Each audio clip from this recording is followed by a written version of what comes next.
All right, and welcome back to the TMCJ podcast. We are now on segment number 2, media, Sorry. and then he's. All right, the whole countdown, Blue's like, hold on, I'm gonna sneeze. Okay, I stopped. I waited. No, go. Oh no, wait. Okay. And the moment I hit record, there's the sneeze. It's done. It's fine. Professionalism. Professional Kaiser. Oh, the timing. Well, it was remarkable timing, just maybe not necessarily the way it should have been. Oh my god. I don't think we've done movie night yet this week, have we? No, we haven't. We mentioned it yesterday, but I overslept, as I often do. What was the last... So, we didn't do anything last Sunday. No, the last one we watched was Knight's Tale. Alright, well in that case, I have a movie to talk about. Do you? Mm-hmm. It's a movie... What? I was going to say, is it the one we're going to be watching? Oh, no. I won't spoil it for you. Okay. Good. By the way, we're... hint for the next time, we're going to be watching I want to say it was 2004. The movie's called Troy. Follows a dramatization of the Trojan War. Big budget movie. Amazing movie. Very well done. Highly recommended. But we'll be watching that later. So the movie I'm talking about is also an older movie. I want to say it came out in 2005? 2004? I don't know. The movie's called Man on Fire. Right. And it follows Denzel Washington. He is like an old soldier, special ops person, and he's kind of down on the outs. He's alcoholic. He doesn't really... He's kind of like lost his way in life. He's haunted by his past or whatever. He goes down to Mexico to visit like an old friend, army buddy, special ops buddy, Christopher Walken. I'm gonna love. Again, because you can tell because I know an actor's name, I actually enjoy pretty much every role they play, or I think they're silly in the case of Shia LaBeouf. But Christopher Walken is one of the ones that I think both. He's silly, and I enjoy every single role that he plays. Anyway, so he goes down there. Christopher Walken has got like a pretty good gig. He's just, he's down there enjoying life down in Mexico City. He's walking here. Sorry. God damn it. So Denzel Washington goes down there. He gets kind of a budget job for him, to being a bodyguard for this little girl who's the daughter of some big factory magnate in Mexico City. And basically, because there's so many kidnappings at this point in time, I don't know if it's still true, it might be, but in Latin America, they give this statistic in the movie, once every 60 minutes, one person is kidnapped in Latin America, was the statistic. And anyway, he's her bodyguard. Things are going pretty well until one day, he gets jumped. He kind of gets suspicious. She's coming out of like a music lesson, and there are these cops who are blocking off the road, and then another car comes through. The cops start shooting at him, and the people in the car try to grab the girl. She ends up getting grabbed, and the rest of the movie is just him going on a rampage trying to get her back, essentially. And just because it's one of those stories where he was down and out. He was like, he was on the verge of killing himself, just doing nothing. I'm glad we've taken a positive turn after the first episode. God, Jesus, just let me finish. It has a happy ending. So he down and out, wants to kill himself, horrendously alcoholic, but the little girl kind of protecting her teaches him to that life is worth living again, like that little beacon of positivity, and then she gets taken, and that's what sets him off on the quest to get revenge, because and this is venturing into spoilers for people who haven't seen the movie. The guy implies that because they botched up the exchange, the ransom, that they were never going to see her again, and so he assumes she's dead and just lays waste and goes on a very cathartic rampage against all the corrupt cops, all of the gang people, all of the people involved in the kidnapping that are taking a piece. Is this the main character that's doing this, or This is the main character. Father? Okay. And there's a great line, a great exchange between Christopher Walken and this one federal police guy, and he's asking Christopher Walken what he thinks is going to happen, and the guy Denzel Washington's character's name is Chauncey. Chauncey? No, Oh my no, God. I'm trying to remember it. It's like it's a CH name, like I want to say Chubbs, but that's not it. Chugless. I wish I could remember. Cleese. Chickless Cage. His name is Cleese. Sorry. His name is Cleese. Okay. His name is Cleese. Anyway, so the Christopher Walken. I'm gonna do my worst Christopher Walken impression. He's like, some men can be. Some men are artists, depending on, whatever they're good at. They can paint masterpieces. They can make musical symphony. You sound like a twink, not Christopher Walken. Yeah. I know. Like I said, it's a bad impression. Just Okay, shut up sorry. and let me finish. Oh, crap! And I completely lost where I was in the line. Sorry. He's like, Cleese's art is death, and he's about to paint his masterpiece.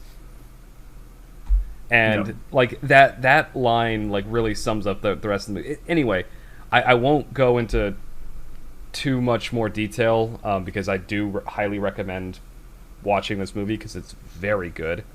It sounds not dissimilar to John Wick. Except Instead of it being revenge, he's actually after a actual thing. I suppose. yeah, and it is mostly motivated by revenge, but it's different. Whereas John Wick was kind of like this over the top action, and there's What all do you this mean? It's all realistic. yeah, funny. This one is much more kind of gritty. Like Cleese in the movie is like he's constantly getting even more hurt and even more wounded, but just by sheer willpower, he's just powering through, like no regard for his own life. Have you But I seen will. Die Hard? Well, hold on, I'm not done. And so I will say that the movie does have a very, very satisfying conclusion. I won't go into too much detail because again I recommend watching it, but it does have a very, very satisfying ending. And no, I have not seen any of the Die Hard movies. Oh, really? Nope. Damn, that's fucked up. It's like a Christmas film. Have you not seen Die Hard? How is it? That's a Christmas film? Yeah, the one at the hospital. Not hospital. Maybe it's a hospital. It's an office building, I think. And he's got the wife beater on, and he's fighting German guy. It's either German or Russian. It's always one of the two. Very good film. We need to watch that at some point then. Okay. Well, so the other film. Sorry. no. I've never. Yeah, I can't. I've never seen them. Never seen any of them. Yeah. Weirdly enough, my mother was a big fan of Die Hard, which is hilarious because she doesn't like guns or violence or anything like that. But it's so funny over the top that she weirdly really enjoyed it. But no, I was gonna say the next film that I want to queue up for you, because I don't think you or Alicia have seen it, is The Truman Show. I have seen bits of it. Oh, okay. I've not seen the whole thing, but I think maybe when I was younger, it was on TV or something like that, and I caught Right. chunks of it. I know the concept, and I've seen the ending. Right. Yeah, I don't know. I wasn't. Anyway, I won't talk about it but I consider it a clever film. Like, it's not saying that there's a lot of things that other films don't try and do. It's very outside the box. But yeah, that's probably what we'll watch when it's my turn Well, next. God knows what Alyssa's plan is. I'm curious, because you brought up Die Hard. Another like classic action movie franchise that I also have never seen is Fast and the Furious. Yeah, I haven't either, but that's because I'm not a massive car fan, despite playing Car Mechanic Simulator for like 50 hours. So what am I trying to say? One that I've always wanted to see. There's only one of them that I've ever really wanted to see, and that was Fast and the Furious Tokyo Drift. Right. Just because I was drifting has always been something that has looked really, really fucking cool to me whenever I watch like any sort of racing or car related videos. Yeah. Mario Kart. Yep. Yeah, Mario Kart, exactly.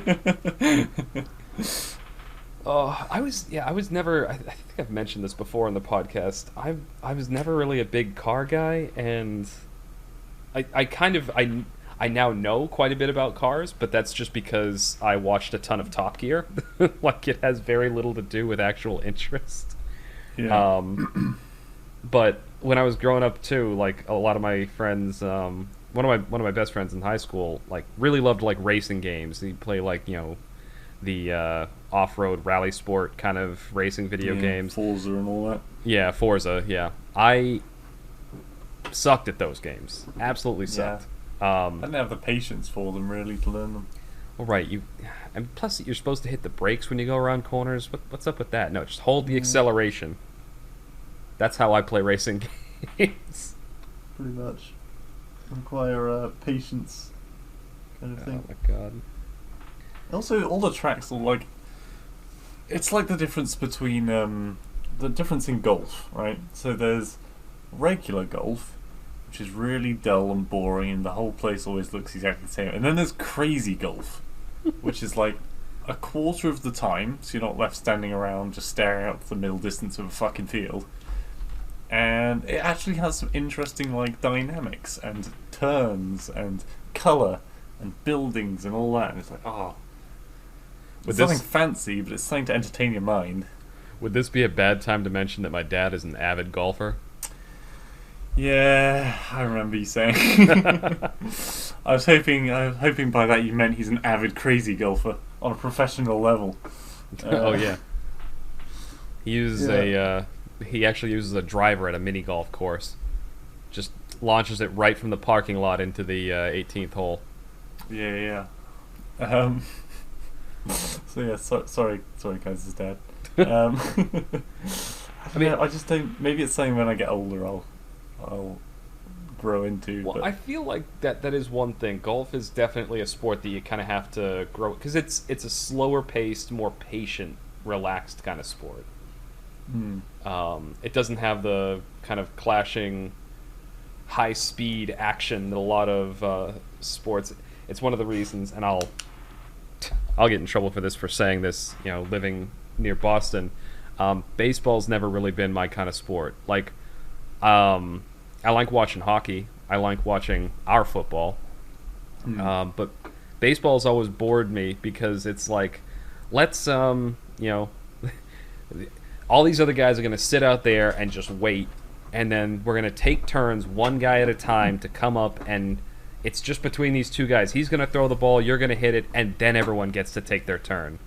Like, there's way too much downtime in that sport for me. do you know so you know how America stole football basically, right?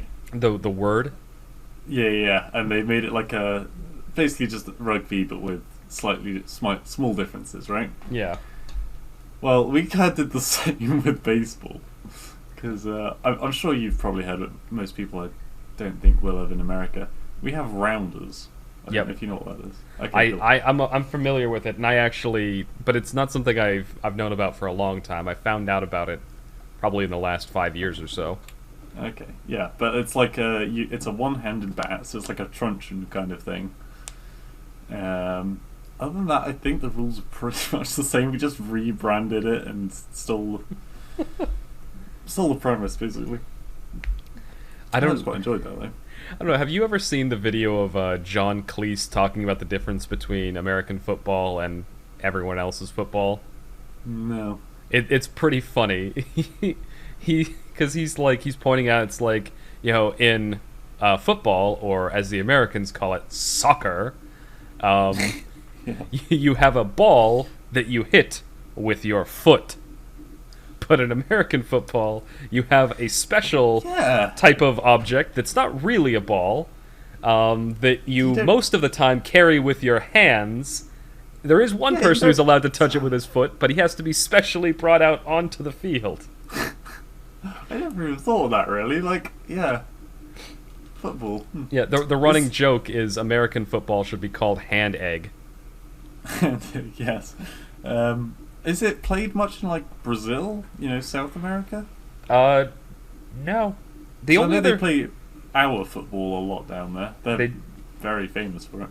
The only other place I know of that plays a lot of football, like our American football, is Canada. Yeah. Canada, but they do it differently. Their fields are longer. Oh, really? Because I think they have 100-meter fields, whereas we have 100-yard fields. Okay. So their fields are like something like 30% longer. I may be getting that slightly wrong, but I know their fields are a different size. Them some fit Canadians.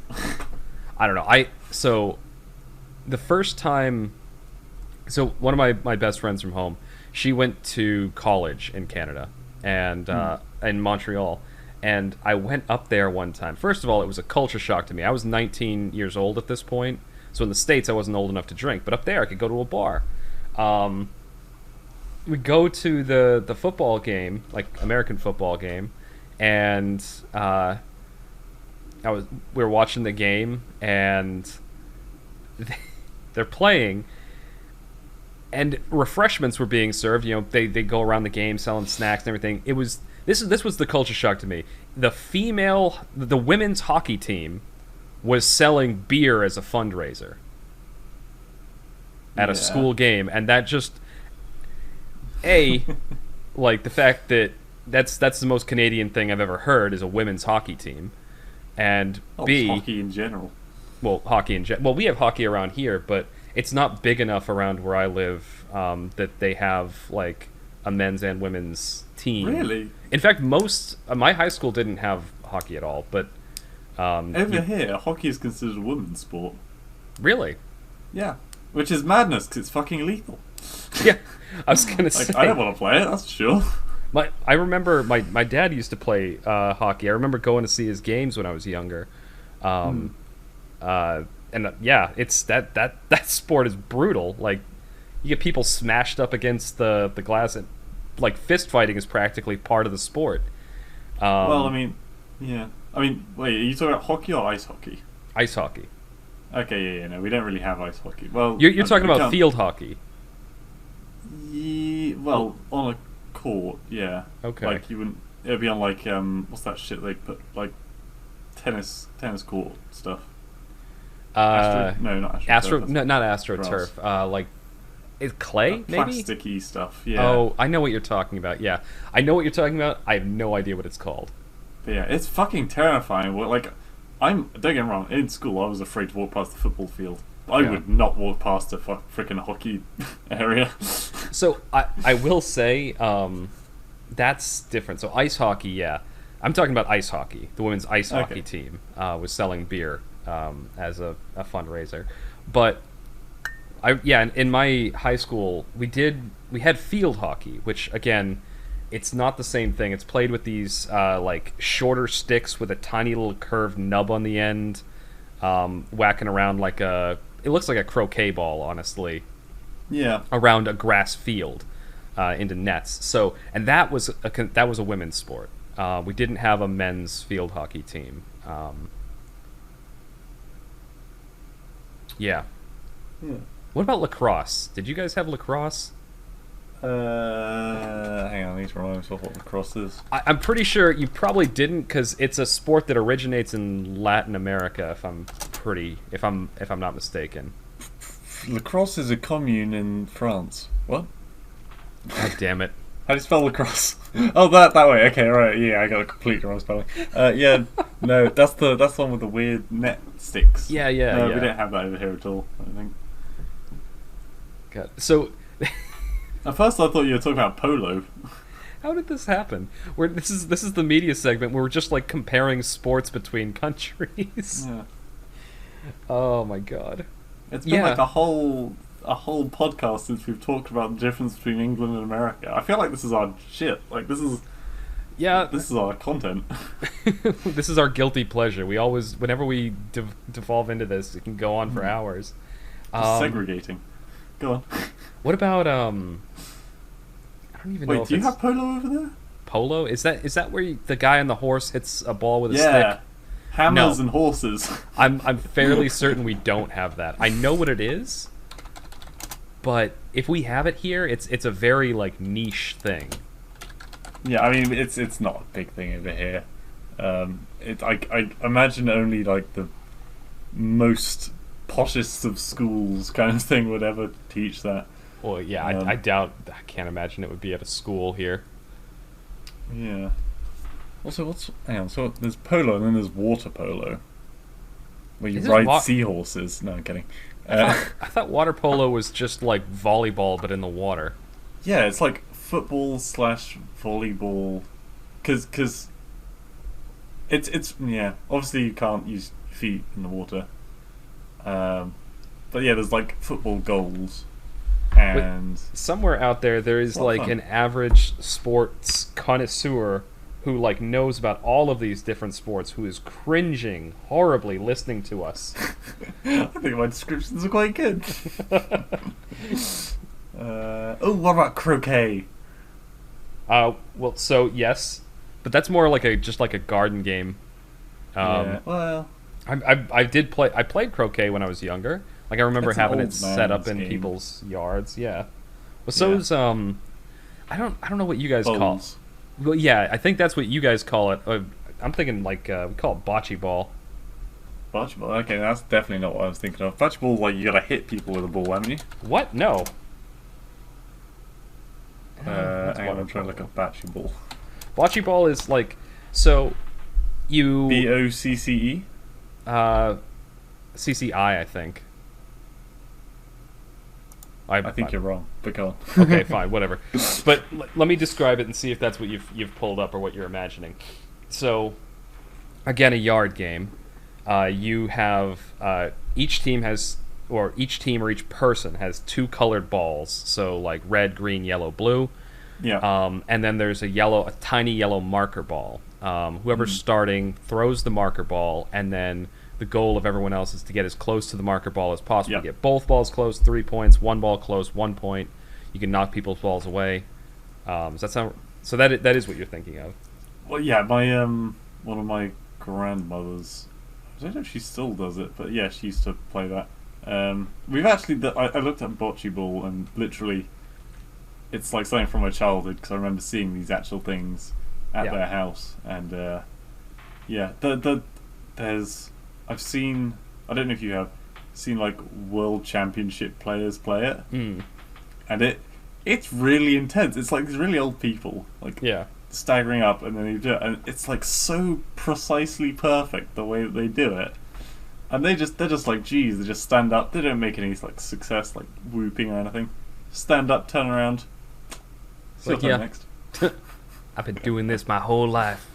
Yeah, they got so, style. That is very different from. So typically, the times I've played it have been at like cookouts and like in people's backyards and stuff. Yeah. And I'll typically do it in ways to just like fuck with people. So when I have the marker ball, I'll just whip it as hard as I can. Yeah, and smack other people's balls out of the way. Kind of. No, the marker ball. So like people. No, sorry, I know as well. I meant. So like I'll throw the marker ball as far away as possible, so that you really have to you have to throw the bocce ball overhand to actually get anywhere near it. Oof. And I mean, sometimes now it works that's out. Making Sometimes people it doesn't. cringe. Overarm swinging a bocce ball. It's a lot of fun, and sometimes we'll always try to do like trick shots. Like one time we threw it like over my friend's house, and so you had to throw the ball like around a corner somehow to get to the marker. Right. Bounce shots. Yeah, we'll always do like silly stuff like that. I remember at I think it was one of my friend's graduations, I got all the players to agree that I could play the entire game from a lawn chair. Like everyone, like the rules were the same, except I didn't have to shoot from the starting point. But the rule was I could only shoot from the lawn chair. Yeah. I sometimes had to throw it backwards, sometimes I had to throw it really far away, but my lawn chair was always in the same spot, and I actually I won that game. Yeah, it's just a fun game to screw around with. But yeah, I can't even imagine what a professional version of that would look like. Yeah, it is really quite impressive. Oh my god. Like, So, imagine bowling to be like a subpar version of it, because they've got to actually stop it at the right time. But anyway, sorry, go on. what's almost the way you're describing it sounds like curling, but on grass. Kind of, yeah. Except it's only one person, there's no mop boy Oh, frantically jerking off in front of the stone. oh my god. Man, there's a lot of stuff you can add to the census this week. Yeah, again, if I remember. Yeah, it's not going to happen. We both know it won't. Oh my god. Yeah. Sorry, what were you talking about originally? Well, we were starting off talking about media. I was talking about that movie Man on Fire. And yeah. I have no idea how we got here from there. A long and crazy journey. Was there any other topic you had in prep for this? I mean, I had one other thing that I have been, like, media-wise, that I've been going into this week. Kind of a follow-up from last week. Okay. Last week I was talking about that book series that I had started, the Formic Wars. And since last week when I talked about it, I was probably a little more than halfway through the first book. I'm now on the third book. Like, I've been plowing through it. It's really good. And the book series is just keeping up. The characters are well written. And one thing I realized reading through it, and this is something that not a lot of authors, even if they try to do it, they're not necessarily successful.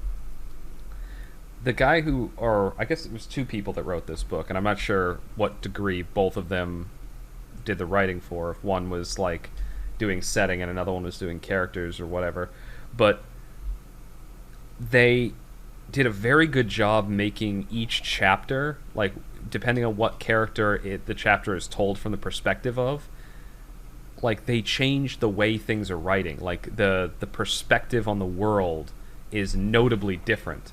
So, like, there's a chapter by this guy who's the son of, like, a corporate, billionaire, and his chapters are written in such a way that, like, his perspective comes through as very it's very clearly written from the perspective and the worldview of someone in that position.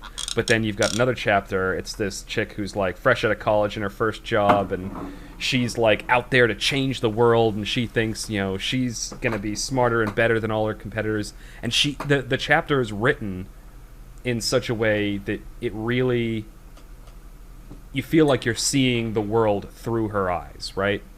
Mm-hmm. In the same way that the corporate guy, you're seeing the world through his eyes. Another one's like this kid who's kind of lived out on the frontier, and again, it feels like you're seeing the world through the eyes of someone who grew up in that circumstance. Yeah. It's very well executed, and I didn't realize it until the second book, or maybe it was the end of the first one, where I was listening to the perspective of this one character, and I realized, like, I was like, oh my god, this whole chapter is like annoying me, and I realized, well, I think that's on purpose. It's written by a character, or it's told from the perspective of a character that if I met them in real life would annoy the shit out of me. Is that good writing then, or is that... I think it's good writing because it gives... It's getting a reaction out of you, so I suppose it is. Well, it gives each character more life, right? Like, each chapter is written in such a way that you feel like you're actually seeing the world from that character's view. More than just hearing them talk and, like, describing them. Just the way they describe things seems in line with the character that's telling a given chapter. Yeah, and like as we've said many times previously, it's kind of the flaws that make characters. Oh yeah. It's you can't have the good without the bad. Yeah, and that's Or it's just boring. well, yeah. That goes back to our when we were talking about the Marvel movies. It's the reason I dislike Superman and Captain Marvel, because they're flawless. They're just these, perfect beings, and the only time anything interesting happens is when some outside force holds them back somehow. But inherently, they themselves don't seem to have any real flaws, and so that just makes them boring as characters. Yeah, and yet I maintain that I am not a boring character, despite being flawless in every way. And that's the end of segment 2, everybody. Next week, I'll be returning with my new partner, Raymond. Oh, God. We need to get him on here for a segment, except I don't think he wakes up this early. To hear someone else's opinions. Oh, my God. Yeah. God, you'd make such a good redneck. Hey! I don't know. Actually, I don't know whether I should take that as a compliment or an insult. Well, it wasn't meant as well.